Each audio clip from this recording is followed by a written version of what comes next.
Gotta know when to cut your losses. Hello and welcome to the Durham Talents channel. My name is Jesse Durham. This is going to be another installment in our quote series. The quote of the day is cut your losses. Now, it seems that this is attributed to the economist David Ricardo back at the start of the 1800s at the London Stock Exchange, just to give a little etymology. Now, we're going to view this saying of cut your losses, and we're going to do it with an infinite banking lens. Let me start with a quote from Peter Schiff. I can't remember where I saw it, but this is a quote from Peter Schiff. There are no checks and balances if the government is wrong. If a private entrepreneur makes a mistake, he goes bankrupt. The losses are cut. If he bets wrong, he loses. If the government bets wrong, they just get bigger. They just appropriate more money. It's a bottomless pit because they either get it from the taxpayers or run it off a printing press. Now, we could have a good, nice, lengthy conversation, no doubt, about the second part of what he was saying there about government. But let's focus on the private person. So, for example, there are plenty of folks out there that have told their story. Dave Ramsey, I guess, jumps into mind as far as, him talking about his bankruptcy experience and what he did and what that looks like. I'm going to use Nash's as well. See, Nash, when he was coming up with this concept of infinite banking, he as well experienced a real financial hardship. He had about $500,000 in a real estate deal that he was operating at the time. And the interest rates at that time changed. Well, they about tripled. About tripled. And then he even had a partner who went delinquent on that deal as well. So it ended up being something closer to $800,000 that he was paying. I believe it was 23.5%. Just a monstrous amount of interest on this deal that he found himself in an environment that, can he get rid of it? Would he get rid of it? How's he gonna deal with this situation? So he was at a point of figuring out, do I cut my losses here? And I've never faced that, so I'm certainly not passing any judgment on anybody. Again, I put Dave Ramsey's name out there because he publicly speaks about that experience and what a hardship that was for him. And he certainly made a comeback after cutting his losses. So without passing any judgment on that, although I feel a certain way about it, there certainly are times where we wonder, well, do I cut my losses on this and just take the loss and start from scratch? Actually, one of my favorite, if you've never heard it, Rudyard Kipling, the guy that wrote Mowgli, the Jungle Book, he has a very famous poem called If. I encourage you to go and listen to that, If. And he has a part there where he talks about, if you could start anew without speaking of your losses. So again, we all at times, in some way or another, in this context we're going to speak about, financially speaking, have to consider whether or not to cut our losses. Well, here's what I'm saying. A common item that I have to address with folks that are vetting this idea of becoming your own banker, and we're having a conversation there in our process, or at least they're a prospective client having, a strategy call with me. They might say, man, Jesse, I wish I saw this, 10 years ago, 20 years ago, 30 years ago. And I feel the same way. That's a very common way to feel about this once you get enlightened to the concept of, well, you could be your own banker.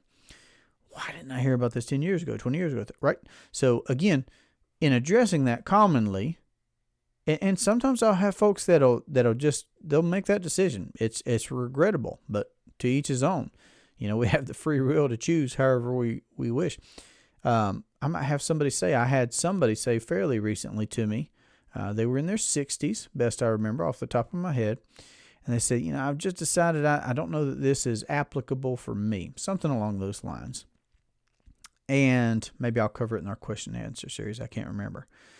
But that's so lamentable Because, of course, if somebody's open enough to walking that out, I'm going to say, and I did, that, well, everything's financed in your 60s, just like it was in your 50s. Then you didn't know. You couldn't do better. Now you know. The impetus is all on you. Do with it what you will. But everything's financed in your 60s and your 70s and your 80s and on. So if everything is financed, and if you see that it's possible that in putting yourself in the position of becoming your own banker, that you could experience this constant upward growth trend of capacity to have more money, keep more money, compound your money, leave a legacy. We'll get to that in a second, I guess, because I'm still just talking about during that lifetime.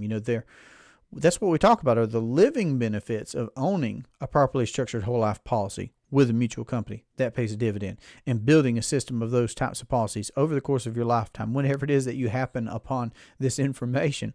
Okay, everything is finance. And once you realize that it is, do you want to be beholden to somebody else, or would you rather be able to do that for yourself?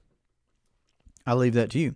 And then there is this principle from Art Nelson Nash of think long range. I have literally planted trees on our property, the property that my wife and I own, from before we had children. And now our children are old enough, and those trees are old enough. I've literally been able to watch my children climb up a mulberry tree that my wife and I planted, climb up into that thing, both of them, same time. Nice, big, beautiful tree. And eat mulberries out of that tree that we planted. But there certainly might come a time in my life where if I keep that habit of planting trees, and I hope to, I enjoy it very much. I enjoy planting things on our property, that I may plant trees that I don't get to personally enjoy in some way, but there is that saying about trees of, when's the best time to plant a tree? 30 years ago, just like when would have been the best time to heard about IBC? Well, from the start, but we didn't. Okay. So now may it be the case that we will plant a tree that someone else will enjoy the shade, and we can just relish the fact that it's because of our efforts. Well, the longer range you can think, we're all going to eventually get there. There's this life and then another one. Well, during this life, we can account for our need of finance. We can become our own banker. Everything is finance. But also, the more long range that we can wrap our minds around thinking and considering what it could look like for that next generation. What if they don't have to start from scratch? What about the next generation? I mean, really, how far long range can we think?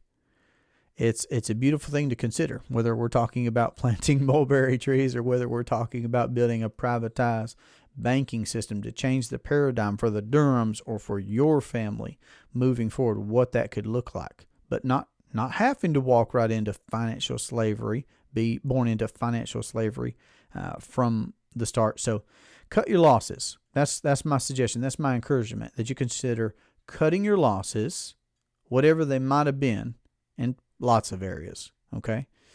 But in particular in this, if you're vetting this idea and if you've felt, vested in a particular way of thought, but now you're exposed to this idea of becoming your own banker, find out what you need to find out, vet what you need to vet, read what you need to read, listen, talk, let's have a conversation, but cut your losses, okay, to being financially enslaved to the conventional banking system.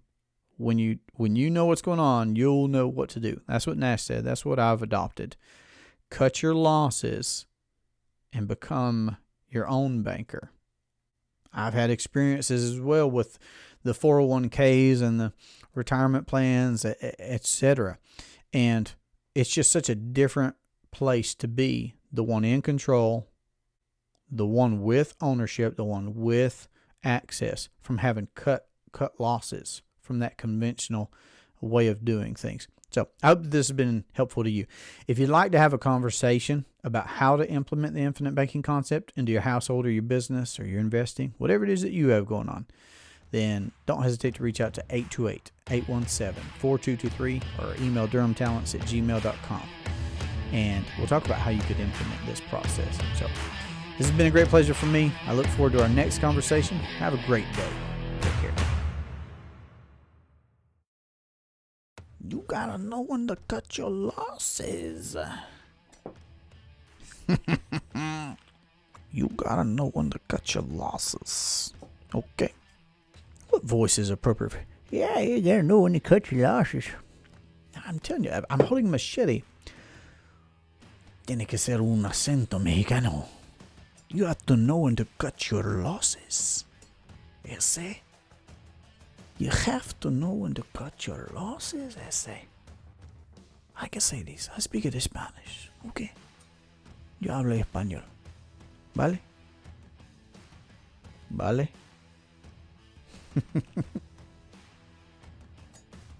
I should put the machete down now. Video's over.